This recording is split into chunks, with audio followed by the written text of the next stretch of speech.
even if you understood where I was coming from, you tried to convince me to think about it your way. And that ended in disaster time and time again. Hey everybody, welcome to another episode of Relationship Theory. Hi. I'm your co-host Tom Bilyeu, and I'm here with Lisa Bilyeu. What is up, Yes. What's up, homegirl? baby? How we doing? Good. This is from Daniel Breeze. How would you approach compromising with your partner if there's a fundamental value disagreement? For example, one partner wants a big wedding, the other wants a small one. Yeah.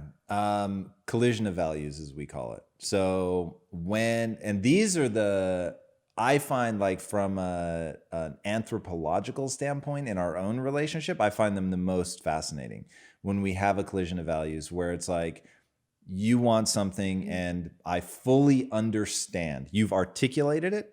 I get it 100%. And I vehemently disagree. And then what do you do with that? A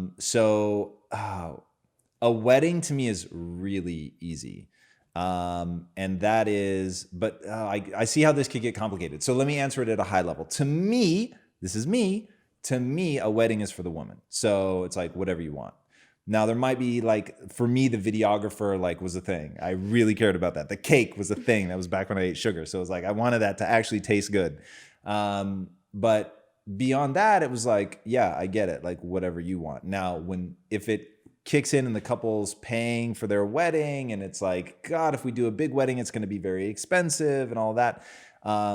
Then that can get tricky if it's like money v wedding. Right. And that's the thing I was going to say. Like, what is the real reason why you want a big wedding and what is the real reason why you want a small wedding? Right. Like the real reason. Like I've been dreaming this all of my life. Right. So I really want to that's like an emotional thing that I don't know if that woman can ever let go of, right?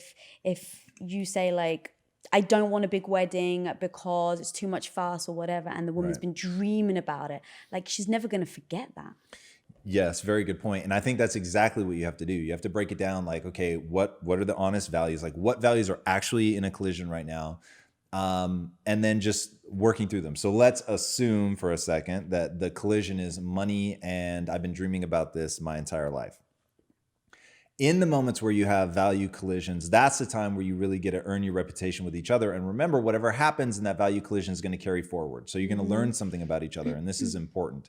So I would want you to learn, and I see it as a part of my identity, to really try to find a way for us both to get what we want. So I'm not going to draw a line and be like, fuck you, motherfucker. Like, this is what I want. This is my value. You've not convinced me. I am utterly unconvinced. So, we're having a small wedding. It's just how it's going to be. And we're going to save the money. You want to find a way. Okay. So you've been dreaming about this your whole life. So it isn't like you need a lot of money spent. So if we can find a way to get you the things that are really important to you, but maybe be more budget conscious than we would have been otherwise, like you're okay with that. Yes. Awesome. And then you start working backwards. Also, for me, with my value system, even at our poorest, I would be thinking, I can always make more money. But this is the only wedding I'm ever going to have. So this is very specific to this thing, but like just to give people an idea.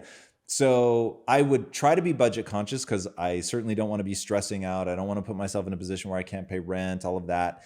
So it may be, okay, we can invite 200 people to the wedding. Absolutely. Like if that's your thing. But the date of the wedding now has to push back 6 months, a year, or whatever. And we're going to save this amount of money every month and we're going to put it towards the wedding. Can we agree? Like I'll do half, you do half, whatever like that looks like. But like, this is how much we'd have to save so that it doesn't become stressful. So would you rather have 200 people? Would you rather have 150 people and get married now? Like wherever that sort of falls. Right. Where can we cut money? Like what's traditionally like the pain point? How can we reduce that? And doing so for instance, one of the, if I remember right, like the big expenses at a wedding are venue and food and drink. And the wedding dress potentially. It was expensive, but I think it's like $1,000. Anyway, okay, so that one maybe is harder to deal with. But like you could, for instance, say, hey, our gift registry is essentially bottles of wine to be brought to the venue. Doing things like that where it's like, okay, we're forgoing the traditional gifts, but you find ways to work this out. Because we don't have long, take it beyond just wedding then. Okay. So if you've got fundamental disagreements, This is why most business advice sucks, because to make it general enough, no one can actually go act on it. So the only thing that's universal is when there's a collision of values, you have to get into a situation where each of you are assessing the importance to which that value means something to you and where the compromise lies. But this is why to me in a relationship you need to be somebody's number one, because it's all these little compromises. Like you're going to compromise. and the one thing we don't do is make the other person feel bad for what their value is. Yeah. Like that's I think a recipe for disaster. Like, And don't entrench in your position. Like really try to see, like the other person might have a powerful insight into how you can get what you want, but it's like a little different. Also, and if you feel yourself entrenching, it may be because you've actually misidentified what it is that you actually want. And so you've identified and stopped that like the culturally acceptable thing. Because let's really make it crazy in the wedding example.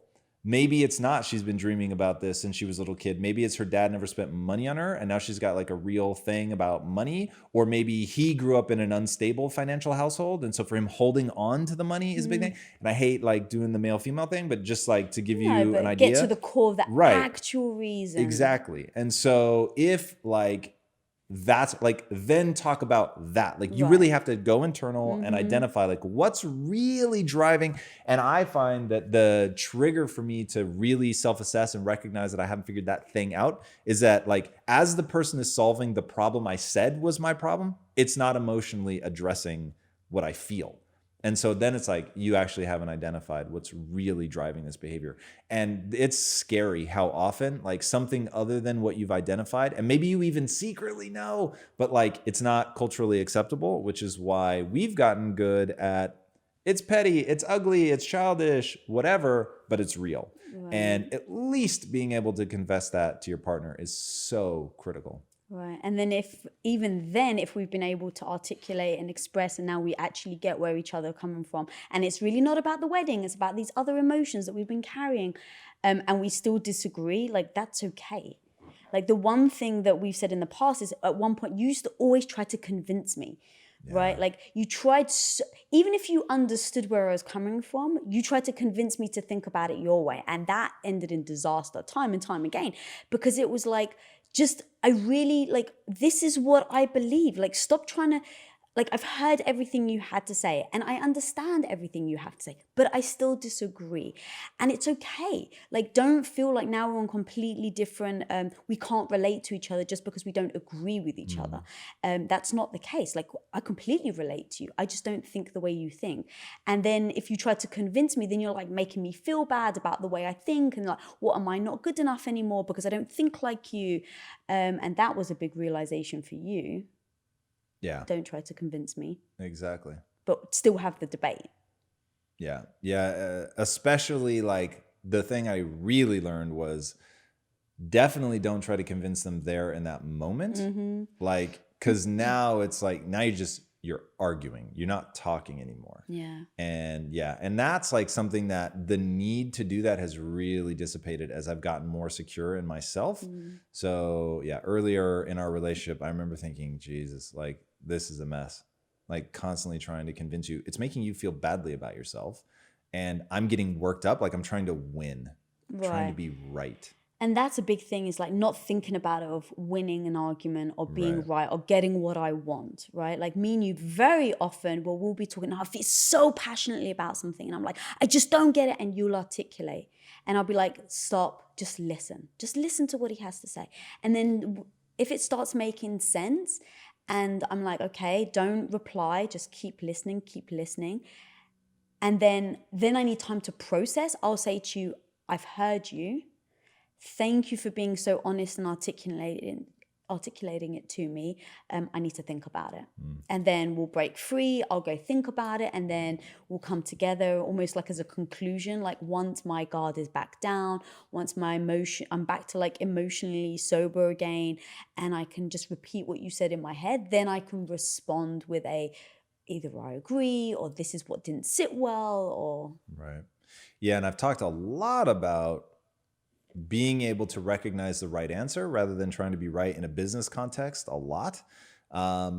but it's maybe even more powerful in a relationship, being able to being able to say mid argument, you know what, actually, I totally see your point. You're 100% right. And do like a 180 right there in the moment. Like that's super powerful.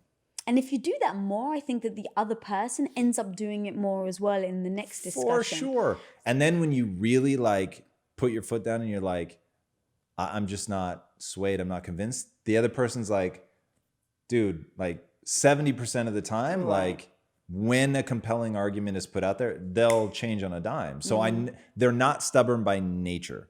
So if they're really like saying like, no, this is really what I believe and I'm not swayed, you know that it's not just them being stubborn, which is nice. We must be over time. Yeah, we are. So basically also project the behavior that you want to receive. No question. Is the key takeaway there. Indeed.